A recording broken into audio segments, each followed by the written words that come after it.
मग तुम्ही अदानीचे जे बूट चाटताय ते कशासाठी चाटताय?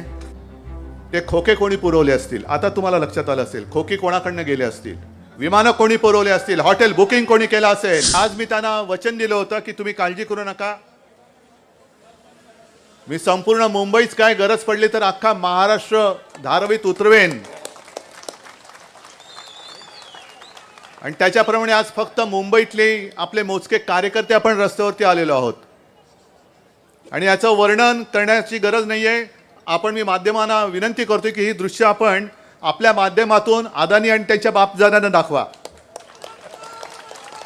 आणि ज्यांनी ज्यांनी अदानीची सुपारी घेतलेली आहे त्या सुपारीबाजांना सांगतोय, दलालांना सांगतोय की हा अडकित्ता लक्षात घ्या, किती मोठा अडकित्ता आहे, खलबत्ता आहे, अडकित्ता आहे. असे चेचून ठेचून टाकू तुमची दलाली की पुन्हा तुम्ही अदानीचं नाव नाही घेणार. आता तुम्ही घोषणा दिली ना, काय दिली?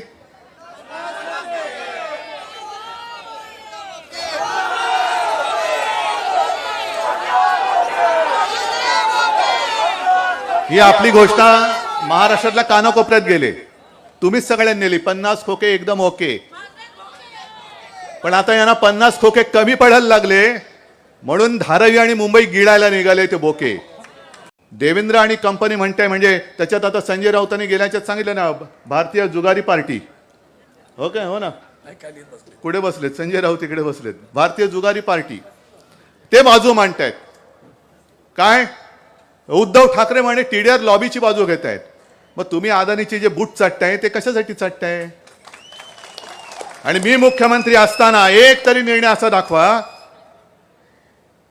जो मी माझ्या नागरिकांना बाजूला ठेवून केवळ आणि केवळ बिल्डरसाठी दिला. पण बिल्डर धारजेकडे तुम्ही आहात. आज मला जी भीती वाटते ही, हा लढा आता केवळ धारावीचा राहिलेला नाही, हा लढा संपूर्ण मुंबईचा आणि महाराष्ट्राचा झालेला आहे. कारण या सवलती ज्या आहेत, मुद्रांक शुल्क माफ, हे माफ, ते माफ, याचा सगळ्याचा परिणाम हा महाराष्ट्राच्या अर्थव्यवस्थेवरती होणार आहे, मुंबईच्या अर्थव्यवस्थेवरती होणार आहे.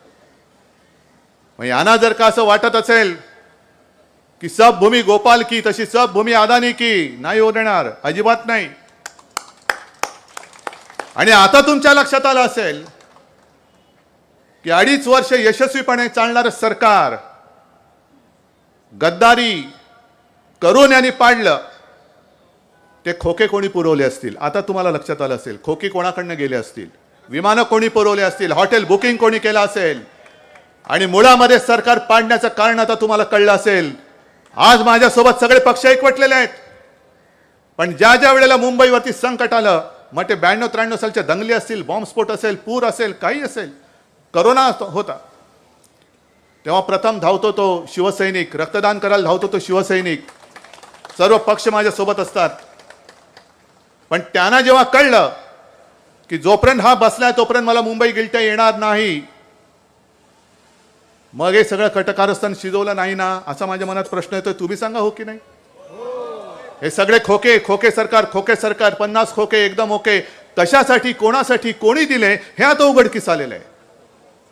कारण आपलं सरकार असताना आपण, राजू तुम्ही सांगा, कारण तुम्ही थोडं हिंदीत पण बोललं पाहिजे. पण आता काय होतं, मराठीत एकदा बोलायला सुटलं ना की हिंदी में थोडासा अडखळता आहे, त्याच्यामुळे पहिलं मराठीत बोलायचं बोलून घेतो. पण राजू तुम्ही आणि सगळे अभ्यासक आहात, चालेल ना? शाबास. अरे एवढा धारावीकर मुंबईकर झालाच पाहिजे, त्याला मराठी येतच. पण तुम्ही सांगा, 2.5 वर्षाच्या काळामध्ये वर्षातही तुम्ही माझ्यासोबत मंत्रिमंडळात होतात, अनिल होते, सगळे होते, आपण कधीतरी धारावीचा गळा घोटू असा एकतरी जी.आर. काढला का?